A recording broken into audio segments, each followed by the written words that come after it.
I'm Esther Medina, and this is Una Conversación, a place to have a conversation with the noisemakers, the trailblazers, and game changers all around me.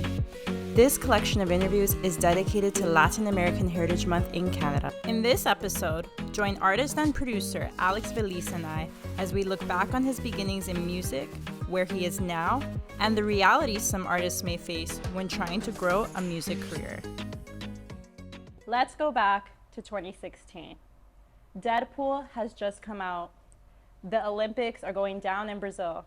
And just when you think the year can't get any better, a single enters the Canadian airwaves, and it's a sound like you've never heard before. The song is Dancing Kizomba. It would go on to be remixed 8 times, streamed over 30 million times, and even with a feature by Don Omar. The singer is Alx Veliz. With me today, Alx Veliz for Una Conversación. I just want to thank you for being here today. It's hard to believe that it's been 6 years since Dancing Kizomba came out. However, before the single came out, before the record label contracts were signed, you were an artist who loved music and who grew up in that. And I want to know where your story begins from the beginning, from your Latin American roots. So let's start there, because I feel like, you know, as Canadians, when we get an artist, and not to mention a Latin artist, we fall in love immediately. But I want to know where they came from, how they got started. So please tell me a little bit about that. It's a crazy story. I think I honestly feel like I was born into it.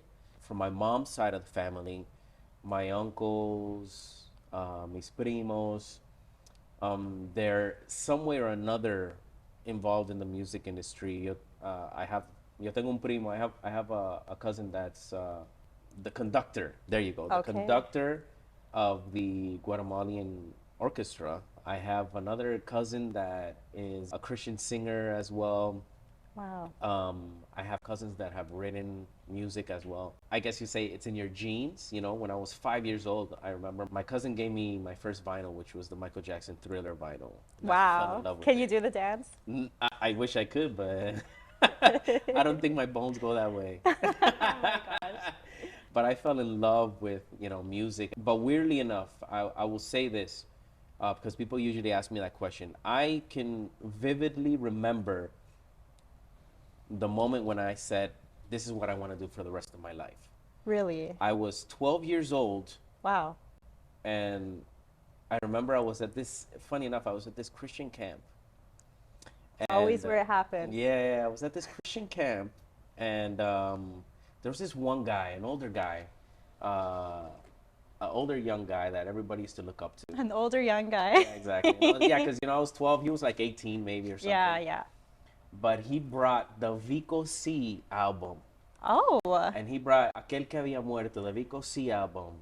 And then, he knew I loved music and all that stuff, so he brought me into his car and he said, listen to this. And then I started hearing, miren, bayo, aquel que había muerto de la tumba salió. And I was like, what is this? And I said, this is what I want to do for the rest of my life. Wow. Like, I love music, but then at that moment, I heard Spanish hip-hop, which for me was amazing. And at the time, too, I heard Christian Spanish hip-hop. So for me, I'm like, this is what I want to do for the rest of my life.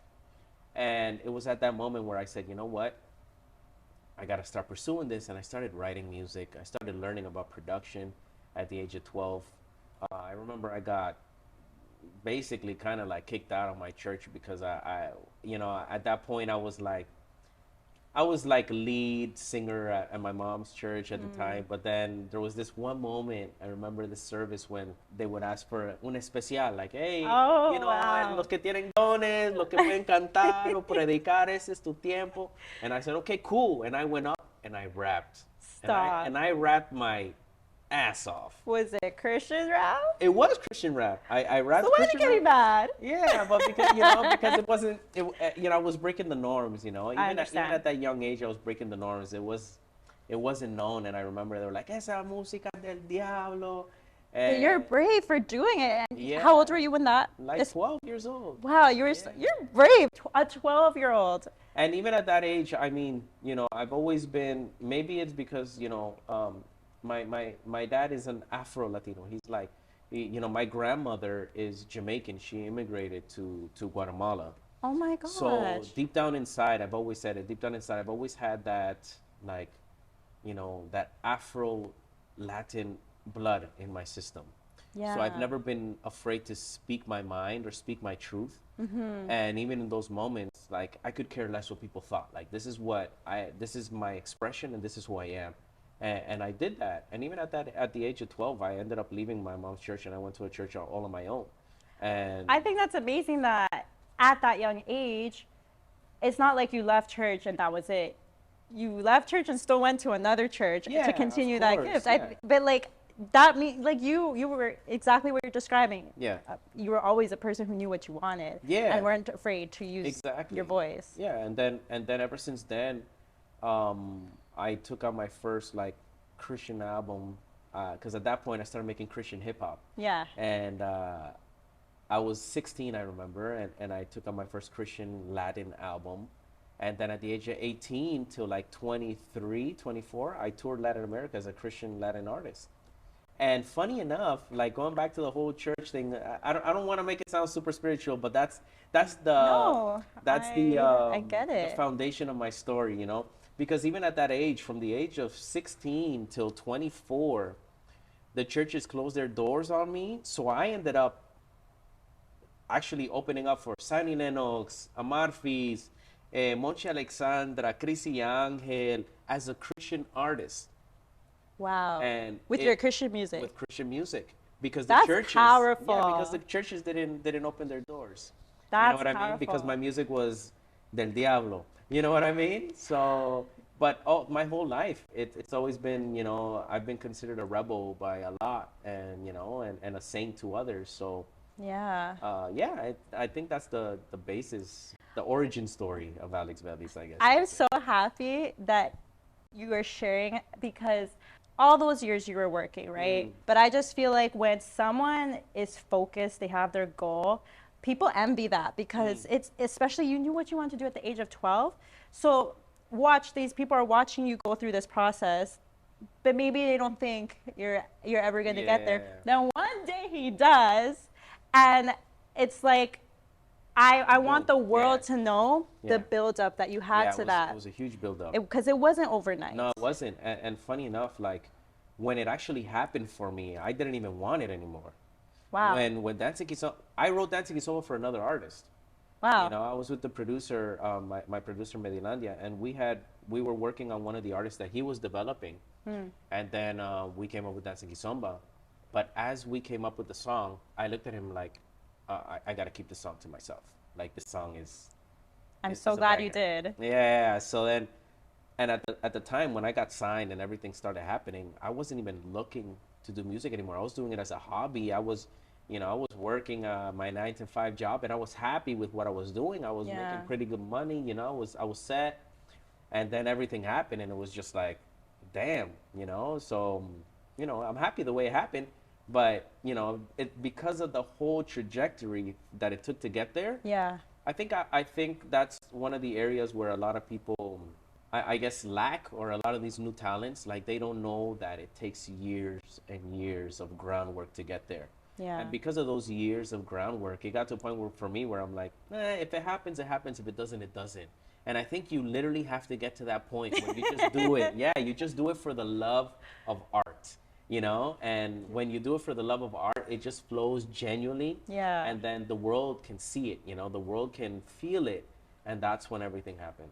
That resonates with me so deeply, because I feel like things are the most authentic when you're not putting that pressure on yourself. Also, you mentioned in your story that, it seems like your family value church a lot, and I understand the church's perception of you. Did your family also freak out, or were they more supportive? Were they in the middle because you're their son? My family always supported me with my dreams, but I will say that Oh, my brother and my sister, no problem. They'll always support me, no matter what. They better. Yeah. My mom and my dad, on the other hand, because, of the religious background and everything, we had a lot of back and forth and everything, but they came to a point where they realized, like, no, you know what? We set a foundation with our son, and he knows what really matters. And they always supported me financially. My dad always supported my dream in the beginning of my career. That's beautiful.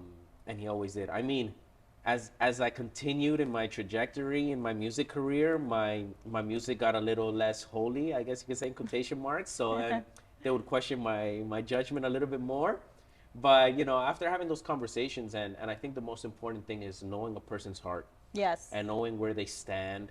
And I'm a firm believer of having a personal relationship with God. And at least me personally, I have such a peace of where I'm at with my relationship with God, where it's like no offense to anybody, but I could care less what a pastor thinks about me or what my parents think about what anybody, because I know where I stand with God. Yeah. And I think my family, especially my parents, can see that in my life. Yeah. And they respect that. So they've always been there for me. Man, I love that. And I think that when you have that peace is when you know you're on the right path. Because there will be times where you'll be on that same path, but you won't have the peace. And it's because you're not doing it for the right reasons. So I'm glad you feel that. Yeah. And it's gotten you this far, so we can trust it. Alx, your music, because you mentioned your grandmother immigrated from Jamaica to Guatemala. I noticed that you made an effort with all the songs that you have out right now, a lot of them, to have both English and Spanish versions. Yeah. And I just want to know, because of your mixed roots, I've listened to your music, and like there are times where it's like puro Latino, and then there's times where I'm like, I'm in Jamaica right now. And it's obvious that you're influenced by both these cultures. As an artist, did you ever feel nervous to explore both sides, in the sense where, like, did you feel scared that like people would criticize you for trying to be one way, and then maybe 100%. The other half of people would criticize? Like, the first artist I can think of maybe as an example would be like Selena. Like, she was never Mexican enough for Mexico, or American enough for America. Yeah, and it's funny you say Selena, because I was trying to think for the longest time until right now that you said that for me, I'm like, because funny enough, in the music industry, you always write your marketing plan in order to, sell your music to like the Spotify's or the streaming services. And they always ask, like, who would you compare yourself to? And I would have never thought Selena until you just said it right now, because so you just blew my mind. Because it's very true. That's exactly how it's been my whole life. Funny enough, the clothing line I have is called Rebels and Saints. And you're repping it right now, right? I always got to rep it, because that's what I've been. For a lot of people, I've been considered rebel, but for other people, I've been considered saint in everything I do in my life. Wow. And that includes in music, because it's very hard to break through in this industry if you have a mixed audience, which is something that Selena went through, unfortunately, right? And unfortunately, it had to take for her to, like, her death, in order for her to be appreciated because of what she was bringing to both cultures. Yeah. I think nowadays we're living in a generation where it is a multicultural, generation, which hopefully they start taking, that into consideration, and they can identify with that music. But for me, it's always been that way. I've dealt with that since the beginning of my career. Record labels, radios, everybody saying, this is not Latino enough, or this is not Anglo enough for us to put on radio. Wow. And that's always been an uphill battle. And in most of my career, I felt alone. Wow. I felt like, man, how come people don't understand? Not to go too deep, but like you said, we went Dancing Kizomba. Up to date, I think it has over like 80 million streams, and it went platinum in multiple countries. But I remember when the success that it had, we came back to the label and we're like, what's next? And the label said, Alx, we have no idea what to do with you. Oh my gosh, that's stress. Because at that point, they had nothing to compare it to. There wasn't the Enrique Iglesias Bailando, or the Despacitos, or the Justin Bieber Sorry.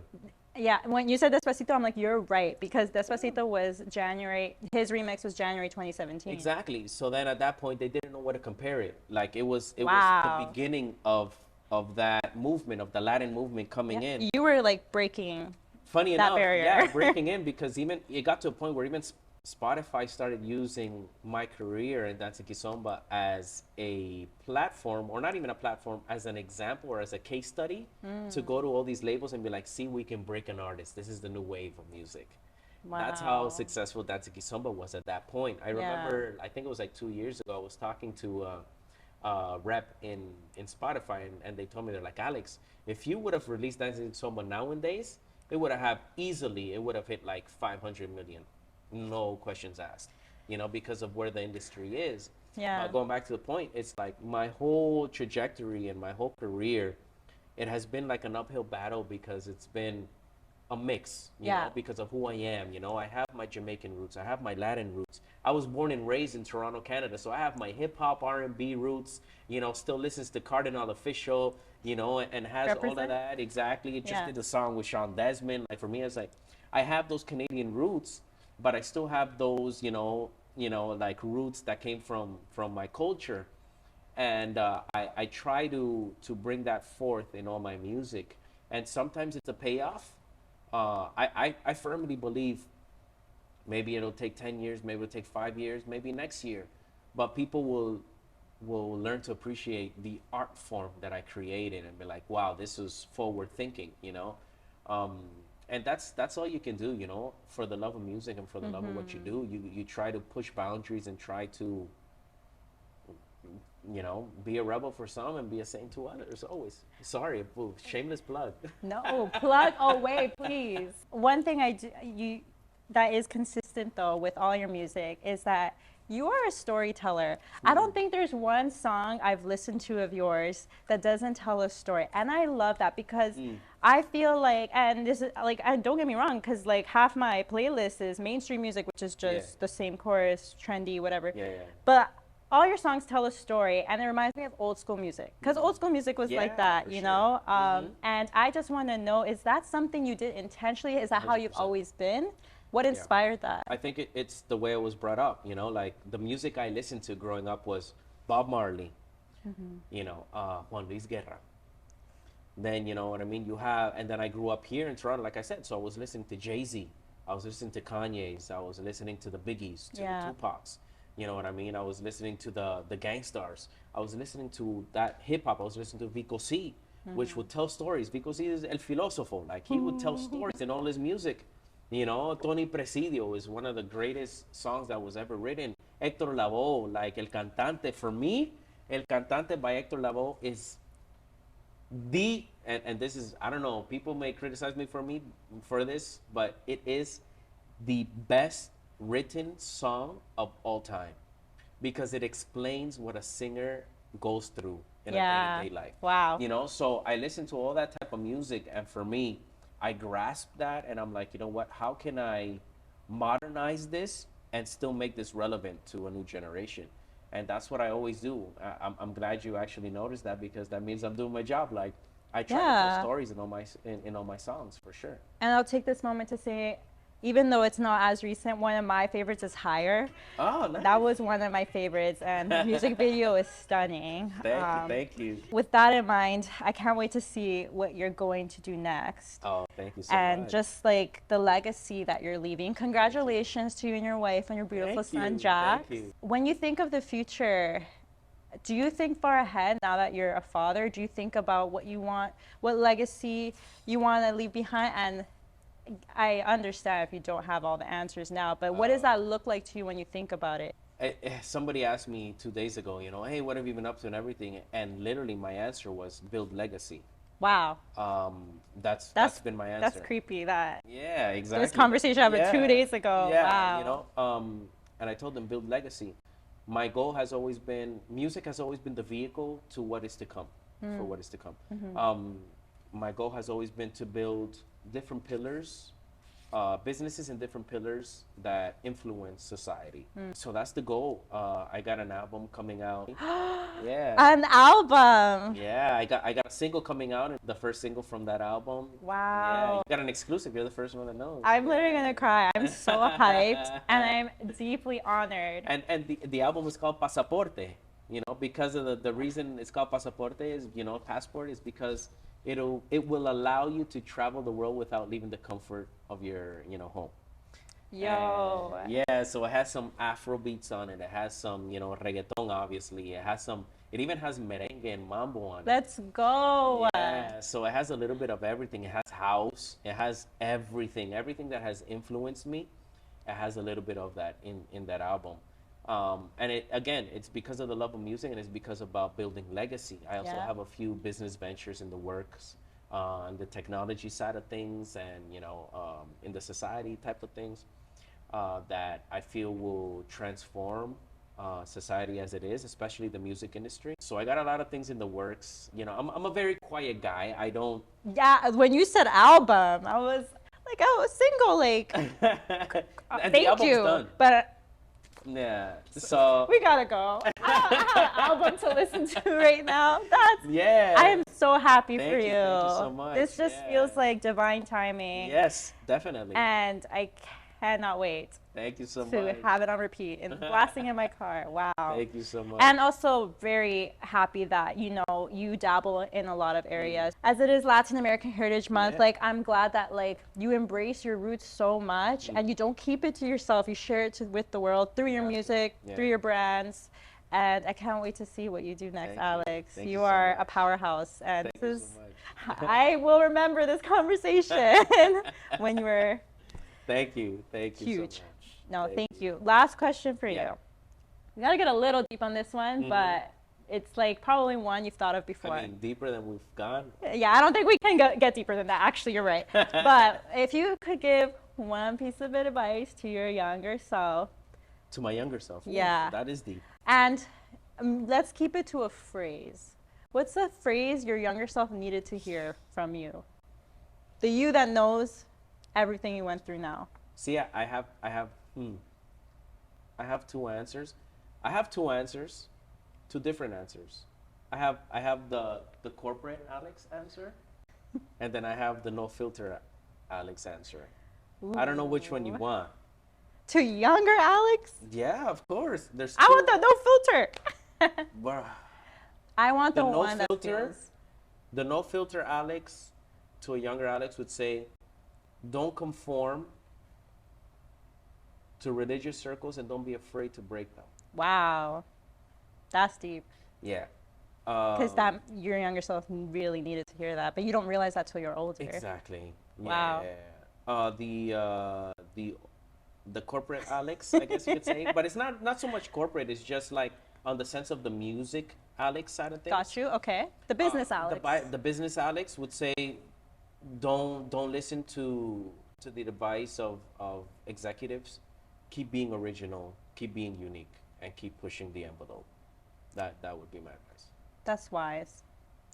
He would have appreciated that. Yeah. But he is still you now. You made me get in my feels right now. You gotta get there sometimes. I'm glad that we got to talk about it on the couch. After getting so deep, we gotta shake it up with a rapid fire. Oh, okay. This or that. And cheers. That's cheers what you need for this one. To that. We didn't even cheers each other. Cheers to that. Rapid fire. Don't overthink it. Okay. Oh man, and I'm really not gonna overthink it right now. You only have 3 seconds. Bob Marley or Juan Luis Guerra? Bob Marley. Wow, okay. I thought that was gonna be hard for you. No. When you said that earlier, I was like, you're kidding me right now. Oxtail or jerk chicken? Oh, jerk chicken. You were about to say oxtail? I was, but it's too much bone in there. You know what I mean? Like jerk chicken gives me more meat. The debate goes on. Yeah. Tamales or beef patties? Beef patties. Okay. Gallo cerveza or red stripe? Gallo. I want to try a gallo cerveza so bad. I've never tried it. Reggae or soca? Soca. Bachata or reggaeton? Oh man, reggaeton. Every time we start the counter, you get your answer. Reggaeton.